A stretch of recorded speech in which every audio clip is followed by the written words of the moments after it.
Taberna at Jerry Baha ang gigising sa inyong umaga dahil lalatay ang humahagupit na diskusyon at komentaryo Lunes hanggang Biyernes sa 2x2. Angel po si Angelo Palmona sa giiwan sa inyo na isang magandang umaga. Maraming salamat. Life goes on!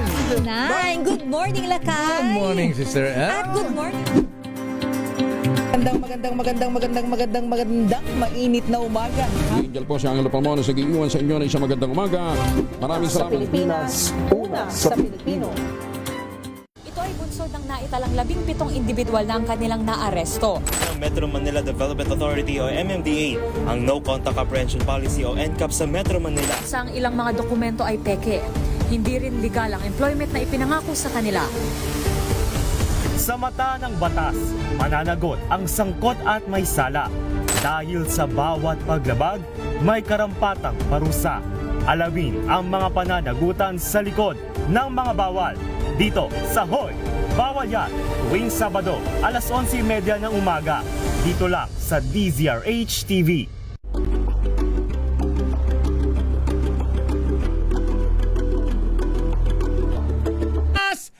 Ang oras, alas 10:33 ng gabi.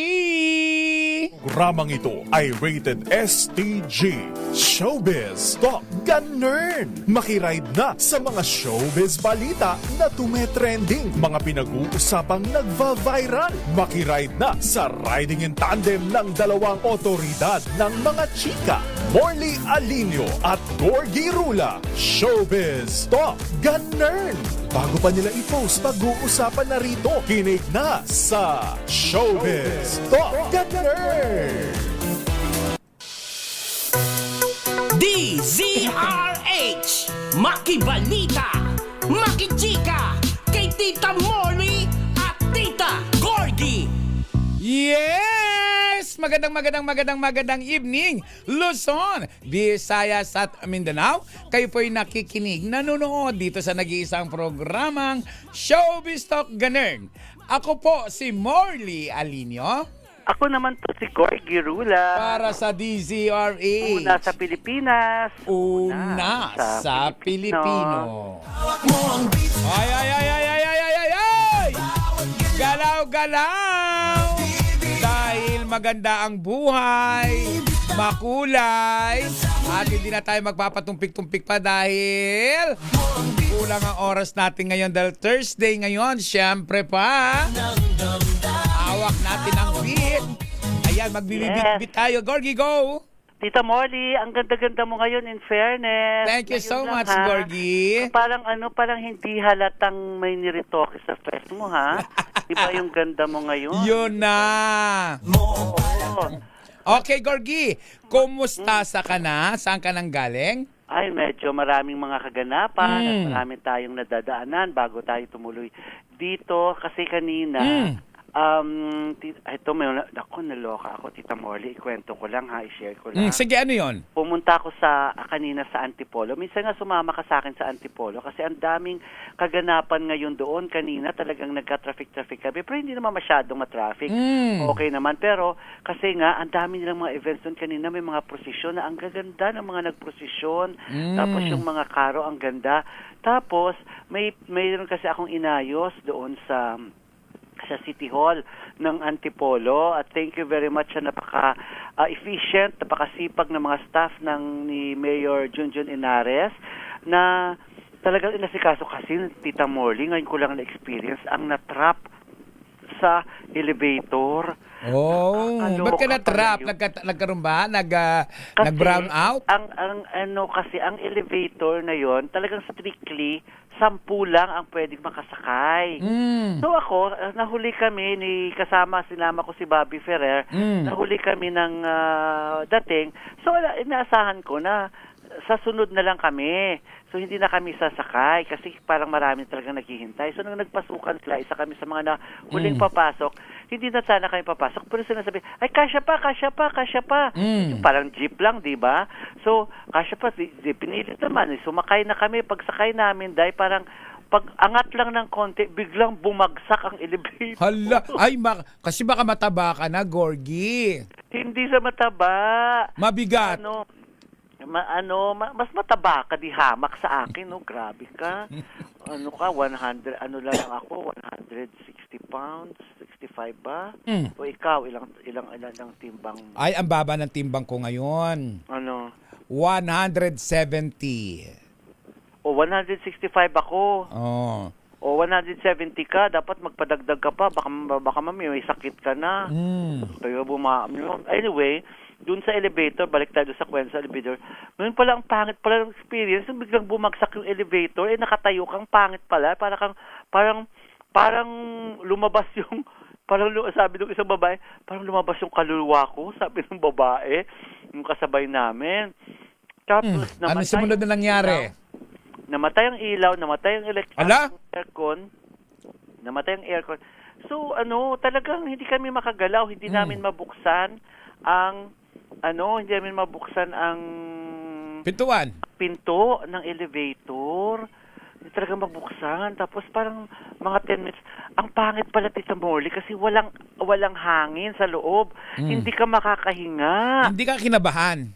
Kinabahan ako kasi may panic attack ako eh. Oo, nagpalpitate ka. Sabi ko baka mag-panic attack ako. Doon ako natakot.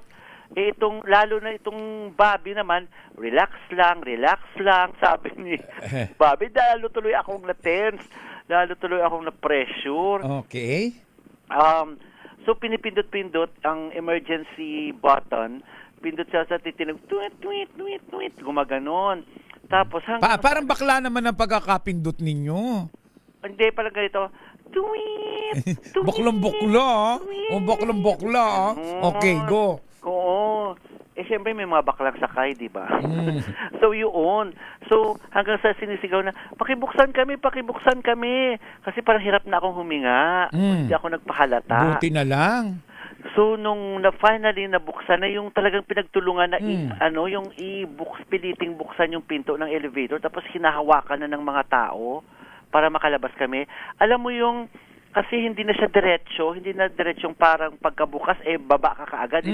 Para may Parang may awang siya talaga na nakatakot, makikita mo ilalim. Kailangan mo talagang tumuntong ka sa pagkalabas mo, itungtong mo yung paa mo sa silya, sa parang 3 nakapatong na silya para ka makababa. Ay, ala! Correct. Tapos? So tinulungan naman kami, in fairness, maraming tumulong. So thank you very much talaga sa staff ng Antipolo kasi ng municipal hall ng Antipolo kasi municipality hall ba tawag ng Antipolo kasi talagang talaga tinulungan kami isa-isa na makababa. So ako yung first runner up na bumaba. May unang binaba na matanda tapos sumunod ako.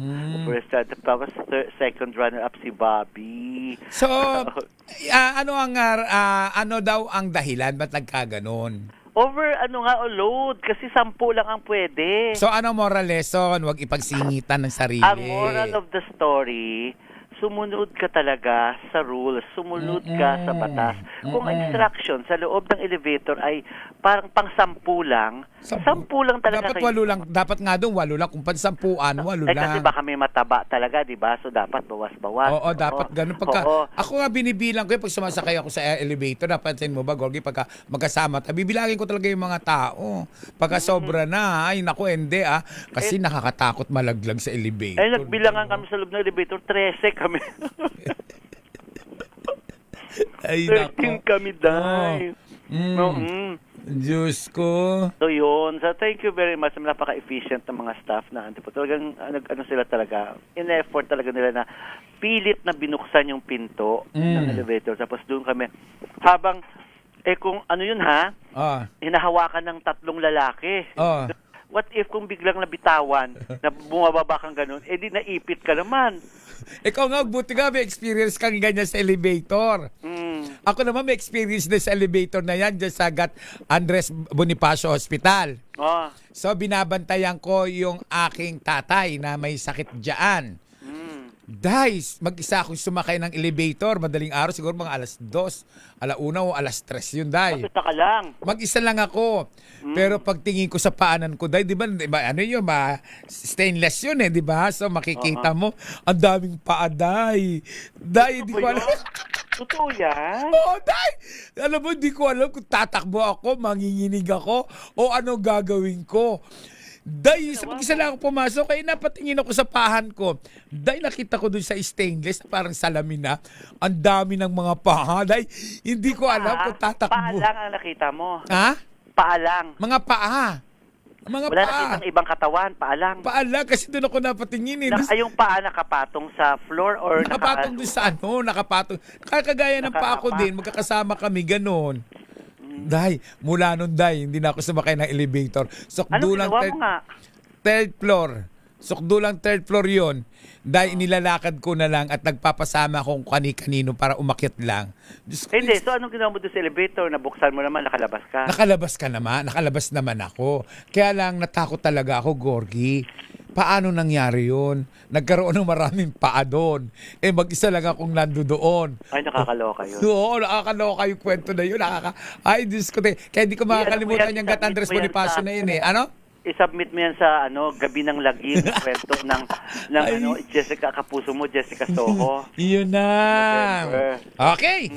Anyway, ng hapon, Tita Morley, ang putok na balita, ay yun na nga, finalize na, in-announce na nga kagabi, kanina lamang ay in-announce na ng TV5 na mapapanood na rin sa kanilang istasyon sa Kapatid Network ang Sigabo ni Coco Martins. In other words, na nagkaroon ng collaboration uli ang TV5 at ang Kapamilya Channel.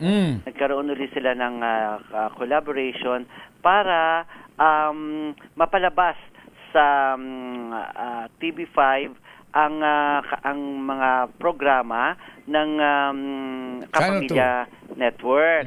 So kanina naglabas po ng statement ang TV5 na parang may reciprocity na ng kanilang agreement. Magkaroon sila ng pirmahan.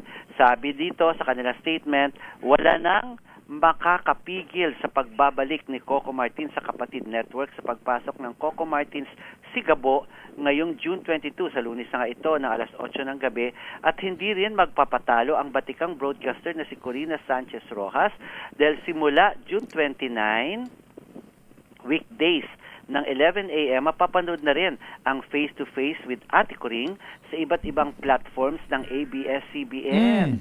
Ang siguraduhing mas maraming Pilipino ang makapanood ng makabuluhan at entertaining na mga palabas ang rason kung bakit muling nagsanib pwersa ang TV5 at ABS-CBN.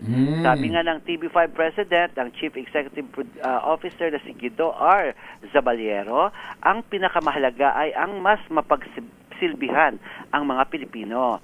This initiative provides Filipinos, both kapatid ang kapamilya, with more platforms to enjoy quality stories and experiences. Sa pagdating ng Coco Martins Sigabo sa TV5 at sa paglawak ng reach ng face-to-face with Ate Corina or Ate Coring, mas maraming Pilipino ang makakapag-enjoy sa mga programang magbibigay aliw at inspirasyon. So, ano ang tingin mo dyan, Tita Morley, kasi ibig sabihin, ang Sigabo ay hindi lang mapapanood sa All TV, A to Z at Kapamilya Channel at iba pa nilang mga online platforms, kundi pati na rin sa TV5. So kung free TV ka, 4 na istasyon ang palalabasan nito. Laban sa programa ng GMA7, na GMA7 lang at saka GTV, 2 lang. So mas maraming makakapanood talaga sa mga programa nila kumpara sa mga shows ng GMA7. Pwede, pero ako ang iniisip ko dyan, Gorgie, sa totoo lang. This time, mahusgahan ng mga tao si Coco Martins sa TV series. Nakagawa na siya ng pangalan at nakilala na nga siya sa programang Batang Quiapo at yung nauna na nga rito ay ang Probinsyano. Pero nandoon nakadikit ang pangalan doon ni Fernando Fo Jr.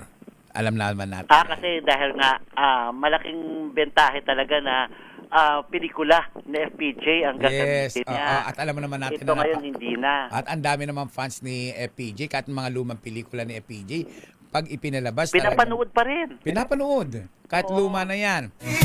Ang akin, ang pananaw ko lang dito ay this time, mahuhusgahan si Coco Martin. Dahil tong si Gabo na to, Kung maganda ba talaga ang kanyang mga konsepto? Oo. At dito Diba? si Gabo na to ay hindi pelikula ito ni Fernando Po Jr. Siya na mismo ang may mukha nito. Kanya na talaga original. Kaya nga nakalagay Coco Martins Sigabo eh. Oo. Hindi FPJ, Hindi FPJ. ang probinsyano. or Hindi kagaya dati ng Batang FPJ, Quiapo. na kaangkla ang pangalan ni FPJ. Oh, yung mga fans ni FPJ talagang susuportahan yan. Yun nga lang. Ang aking iniisip ay gano'n. Sana, mas maganda ang Sigabo ngayon. Ayun. Oo, at saka dito mo mapapatunayan niya talaga kung gaano kagaling si Coco Martin sa pag-actualize ng mga ganitong klaseng teleserye. Kasi hindi na nila magagamit ang mga titles ng mga pelikula ng FPJ kasi binili na ng GMA7 ang mga pelikula ng FPJ. So, nasa pag-aari nito ngayon ng GMA7 for how many years? Kaya wala. Kaya nga nagalagay na Coco Martin Sigabo. So, pagkatapos, at ang sabi daw nila, ano lang daw yan? Ang dinig ko ay 6 na buwan lang daw yan.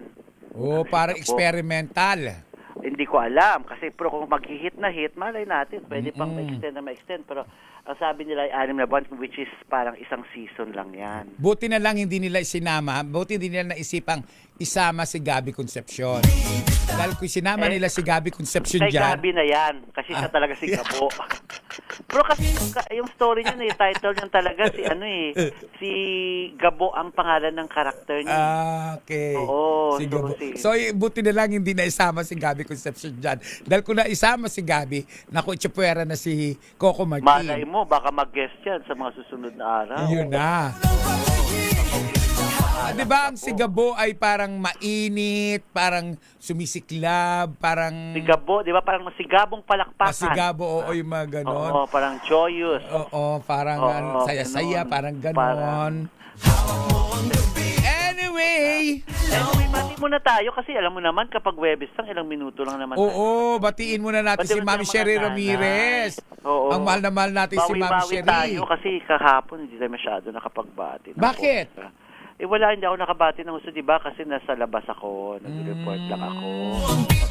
At syempre, batiin na rin natin, pag binati natin si Mami Sherry, batiin natin si Of course, ang napakagandang Miss Joyce Ramirez. At syempre nandiyan si Mama Norma Karingal. At syempre ang pambansang nanay na mahal din natin na lagi nakatutok sa radyo. Nanay Linda Azonza. Yes, Nanay Linda Azonza. At of syempre course, pa si Connie Tan Aguilar. Nariyan din si Rina Alcantara Meili. Rina Tita Alcantara, Vicky si Tita Villarreal Becky. Tezuka. Tabeka Villalba Tezuka, si Tita Aida Tita Aida Espiritu na hindi uma-absent. Correct.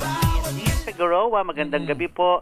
Sina Arnel Relampago ng Kalibo Clan. Hello sa inyo dyan. Ang iba kasi, pagdating ng Webes, hindi talaga sila nanonood na, no? Hindi na sila nakikita. Kasi nabubisit sila. Si 30, minsan late pa tayo papasok, diba? Kulang na sa oras. Nakakatuwa yung iba na kahit ilang minuto lang Oo. tayo, ay nandyan pa rin. Kagaya si Ligaya Angkin, I'm sure nagluluto na naman yan. Si Miggy Fallervilla, sabi niya, dapat pala i-memorize ko ang time slot kada araw. Parang tita ni Vice Ganda, si Tita M sa OTD niya. Sino Tita M? Ano Tuta M? Anyway, si Arturo Capito Camilio, hello, watching from Llorente, Eastern Samar. Di ba malapit yan sa inyo, Tita Morley? Yes, summer kami. Yes, oo. Oo. Yes, Marilu de Guzman, sa hagdanan may kanya namang masasalubong mga gumagapang daw. Shari Picho ng Seattle, Washington. Hello. Yun na. Kaya abangan po natin itong matinding labanan next week. Kasi nga, for wala pa habang hindi pa ito palabas ang Sigabo, ay talagang namamayagpag sa ratings ang Master Cutter ni Dingdong Dantes. At ibang klase ang Master Cutter na napapanood ngayon ha. Parang Kaya nga may followers na talaga siya, may support. Oo, ibang klase. May ano na siya talaga. Si Betria Tioyo kaya gustong-gusto niya kaya yan? Ewan ko kasi alam niyo naman, 'di ba? Kapag ang iba talaga malakas ang ano nila pag alam nilang Coco Martin, talagang tumututok sila. So tingnan natin kasi talagang labanan ito ng ano na si Coco, meron ng bansag si Coco diyan eh. Nakalimutan ko na yung tawag nila kay Coco, yung parang hari ng action something. Yun na. May ganun ang kanilang si Ding Dong ayaw na maggamamit ng mga title, ayaw na ng GMA Primetime King. Ay, may reaction ka ba rito na parang pinupurso nga talaga ni Ding Dong Dantes na manalo si Ate B sa National Artist? Parang naniniwala talaga Hindi siya. naman yung contest, Tita Molly, hindi naman sa panahon, kundi mapili lang siya as a national artist. Pero alam mo, nagtataka kami kasi dapat i-announce na yan ngayon eh. Pero ano kaya ang nagpapadelay? Nako, may naririnig ako, Tita Morley, pero ikwento ko na lang sa iyo off-air. May posible ba na may nanggagaling dyan sa Cook Island? Sa Cook Island, no? Or... Bongga ka talaga, Cook Island. Oo. Di ba? Oo. Pero ayaw mo ba na maging national artist si Ate V? Ay, gusto ko talaga, Day. Sa lahat, gusto ko maging national artist si Ate V. Dahil talagang dalawa lang sila ni Nora Honor. Kumbaga, after Nora Honor, Vilma Santos, or Vilma Santos, Nora Honor, walang kaduda-duda na dapat iparangalan si Ate V na maging national artist dahil marami na siyang napatunayan. Hindi lang dito Pero ewan ko lang, Tita Morley, kasi hindi ko lang masyado nakikeep track ang record ng mga national artist. Parang wala pa akong naalalang, correct yun lang po ako kung meron nga, no? Pero parang wala pa akong alam o naalalang politiko na naging national artist. Kasi parang maingat dyan ang maingat dyan ang ang mga namimili ng national artist. Ang bumuboto kasi talaga dyan, Tita Morley, ay itong mga buhay pa na national artist. Kaya mahirap masyado, no? Pero kung ako ang tatanungin, Gorgie, gusto ko this time manalo si Ate B. Isa ako sa mga nananalangin na sana si Ate B ang manalo. Lalo na marami siya napatunayan na rin, hindi lamang sa showbiz, maging sa politika at bilang isang iniidolong artista. Si Ate B ay karapat dapat talaga. Hindi, sa mga artista natin, pumili ka ha, walang bias, walang or one-sided na wag mo gamitin, wag mong pepersonalin. 3 ang pagpipilian na artista: Vilma Santos, Eddie Garcia, Dolphy. Sino Mabigat. ang pipiliin? Mabigat 'yan dahil halos magkakasintimbang sila. Pero magkakatimbang sila. Unang pumasok sa isip ko. Vilma Santos. Ate V. Ang sumunod sa akin, Dolphy. Ang pangatlo, si Eddie Garcia. Ikaw naman, bigyan naman kita ng pagkakataon din. Ako isa lang. Teka muna, Gorgie, wait lang. Vilma Santos, Gloria Romero, Nida Blanca. Wala eh. Sino ang gusto mo? Wala eh. Playing Parang safe hindi ka pa ba? eh. Kasi ang gusto ko si Dolphy. Okay. Pero bago natin yan, pagpipilian pa kung sino, dapat may paalala muna tayo. Maghugas ka muna ng plato. Paalala po sa ating mga misis na mas masarap sa tenga ang tunog na malinis na hugasin. Yung kapag kinuskus ng daliri, alam mo walang bahid kasi yung tunog. Yan ang heavy-duty linis ng Smart Dishwashing Paste. Smart Dishwashing Paste may double tanggaling formula, kaya tanggal sebo, tanggal bakterya pa. Yan ang Smart Dishwashing Paste, plato, kaldero, o plastic linis, fantastic. Smart Dishwashing Paste at product of ACS Manufacturing Corporation. Gorgie po ito, proud user of Smart Dishwashing Paste. Hi sa Buhay Maynila! At kay Teresita Coronel. Mami! Laundry day na ba? Kunot-no ka na naman ba sa makapit, madikit at malupit naman siya? All you need is pride. Bakit pahirapan ng self kung sa pride ay easy and worry-free ang laundry? Sa triple stain away formula, tanggal ang matitinding mancha. Based on taste, ha? Chocolate, Mud and Sebum on Cotton. Gawa ng ACS to. Beautiful teeth and magical smiles ba ang gusto nyo? Yung lahat ay namamangha sa ganda ng iyong ngipin. Magkaputi-puti. Kumikislap. Well, pues, punta kayo sa Swiss Dental Clinic na matatagpuan sa number 313 Ledesma Building, Jordan Street Multinational Village, Paranaque. At hanapin ang maganda at kaakit-akit na si Doktora Annalisa Boras Ansa. Tumawag po kayo sa 0917-55-99108. Ay kay Dodong Boras. Tuloy-tuloy ang chikahan, tuloy-tuloy ang kwentuhan. Siyempre pa dito lang yan sa programang Mahal ng Bayan. Si Shari Picho, ang pili lang niya talaga ay si Dolphy. Oh. Si Ligaya ang kinaman, Eddie, Garcia, Dolphy, tapos Vilma. Si Bentong sabi niya, hello Tito Ganern, sabi niya, what hanging there? Yes. Of course, si Frank Crawford, hello sa inyo dyan. Sina Jojo Maquindoran Mabalot at marami pa po ating mga followers. Yes, ang ating mga kaibigan siyempre pa. Si Petria Tioyaw, si Day Tioyaw, si Silva Santillan Rodriguez. Ayan, mahal natin yan. Namimiss ko na itong dalawang kaibigan kong ito. Sana magkita kami ni Stewie. Sylvia, and of course, kay Rebecca Binyo sa Madrid, Wayne Roger, Boy Roger, Vina Opa, Melanie Flamberit, and Joe Fernandez. At syempre pa kay Magnolia Lumba Fortuna. Hoy, ay! Ryan Larin, ako may nakalimutan ako dito sa pamangkin kong ito. Nawala sa isip ko. Sorry, pamangkin. Ito na ngayon na lang. Okay, go. Gorgie? Magdasal na tayo, Tita Molly. Yes, sir. Kapayapaan sa Pilipinas. Yes, syempre. Pero batiin ko muna ang nagmamahal sa atin. Regine Raimundo. At syempre pa, Regine Raimundo at Race Angel na mga grupo na makikita sa Luzon, Visayas at Mindanao na tumutulong talaga sa mga kababayan natin. Magdasal po tayo.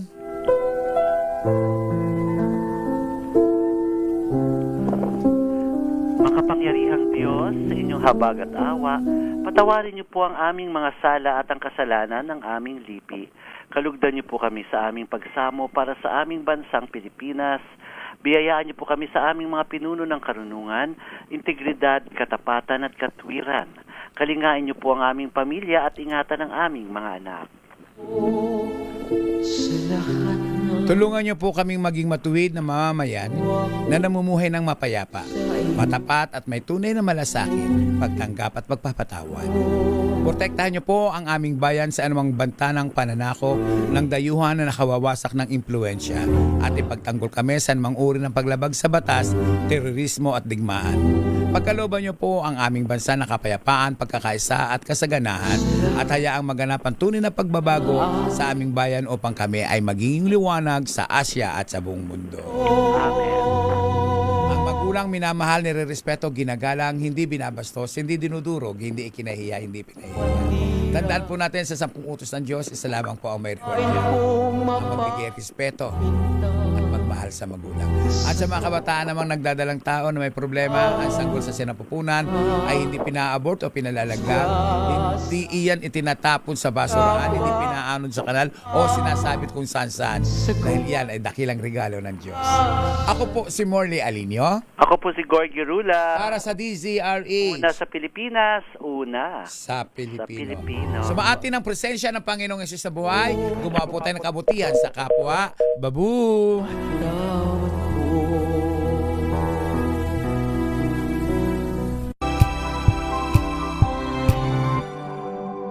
Sa loob ng 86 na taon, DZRH ang naging kaagapay ng mga Pilipino sa balita, sa serbisyo at sa bawat kwento. 86 na taon ng tiwala at sa mga darating pang taon, mas pinalakas at mas pinagtibay para sa Pilipino. DZRH. Una sa Pilipinas, una sa Pilipino.